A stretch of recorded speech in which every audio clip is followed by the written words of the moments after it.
In this video, we'll take a look at a message you may get when attempting to perform a firmware migration via WebEx Calling Control Hub. In this case, we have a phone that's listing a message, provide the migration license, contact your administrator. And generally, this may occur, this type of message or issue may occur if not all the steps were followed for the firmware migration process in WebEx Control Hub, or if things were done out of order. In this case, what happened was the firmware migration tool was not run for this phone. The phone was added directly under devices, and the licensing issue occurred, as you noticed. So the first thing we want to do is we want to identify the phone in WebEx Control Hub. And then once we find a phone, we obviously want to verify the MAC address of the phone. And once we know this is the proper phone, we want to go ahead and delete it from WebEx Control Hub. So that would be step number 1. Okay, now the phone has been deleted out of the WebEx Control Hub. Next, we'll take a look at the firmware migration tool, and specifically what we want to do is we want to create a task for this phone. So we're going to go ahead and create a new task, and we just have to give it a unique name. It has to be 8 characters unique. So typically I'll use a combination of the phone model, the date, or the user and the date, something to make it unique. And then the next thing we need to do is fill in a CSV template file. So we'll take a look at the example template file that's already preloaded in WebEx Control Hub. Basically what we can download, and we'll go ahead and update this in a moment. But I'll just go ahead and expand all of the columns so we can take a look at it really quickly. And so we're going to be doing the user. And I went ahead and I just switched the template I had already filled out.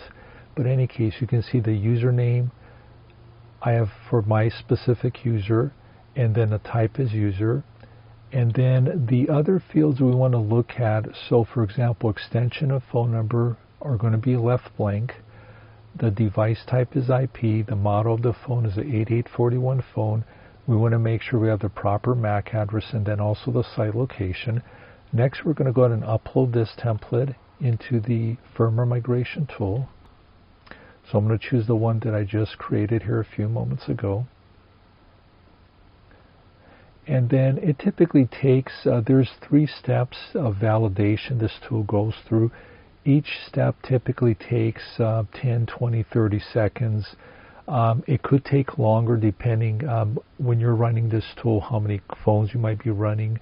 And also there's other folks online submitting other jobs within this tool. Okay, so that was fairly quick.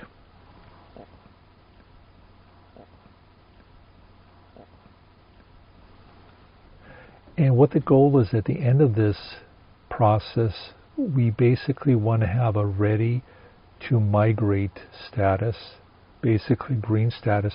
That indicates that a virtual license has been created for this phone in WebEx Control Hub, so that's very critical. Okay, as you notice, we've achieved that, so we're pretty much ready now to focus back on the phone itself. Okay, so what we need to do is we need to factory reset the phone. I'm going to hold down a hash key while I actually plug in the RJ45 cable. And then as soon as the headset light comes on, which it came on, I'm going to let go of the hash, and then I'll start typing in 1, 2, 3, 4, 5, 6, 7, 8, 9, asterisk 0 pound, or hash key if you will. And the phone's going to go ahead and factory reset itself now. It's going to take about 1.5 minutes to 2 minutes for the factory reset to occur. And you may see some lights on the side of the phone light up. I did not catch that in this video shot, but in any case, you'll probably see some lights, additional lights light up. The date and time might be wrong, that's fine. And we'll kind of let it go here for a few moments until it's able to do the factory reset. So the goal is when you're doing the firmware migrations, you do not want to add the phone under devices in Control Hub. That's typically the #1 reason it causes this licensing error to pop up.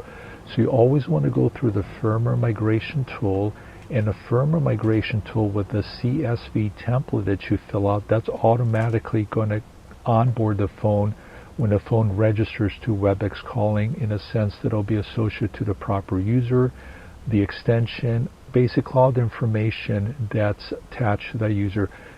And you'll see the screen change a few times on the phone, and that's fine. If you notice, it was asking for an activation code for a few seconds, but then it went away. Now it's saying it's applying a configuration. And we'll probably see a few more screen changes. But in any case, when we're doing the firmware migrations, go ahead and first start like with 1 or 2 phones, just to make sure that the workflow process is executing properly in your environment. And then once you know that 1 or 2 phones have gone through properly, then you can go ahead and look at doing batches of 5 or 10 phones, whatever you feel comfortable with.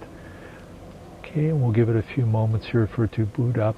The handshaking WebEx calling, once the phone comes up in runtime, typically takes about 30 seconds to 2 minutes. If you're seeing nothing occur and it's, you know, in a 3-minute, 4-minute, 5-minute time range and even higher, there's definitely something that's wrong. The other thing that sometimes can interfere with this are actual firewall roles. So you probably also want to check the firewall settings you have within the log to see if the firewall is indicating that it's either blocking or dropping traffic or packets, if you will, related to the phone.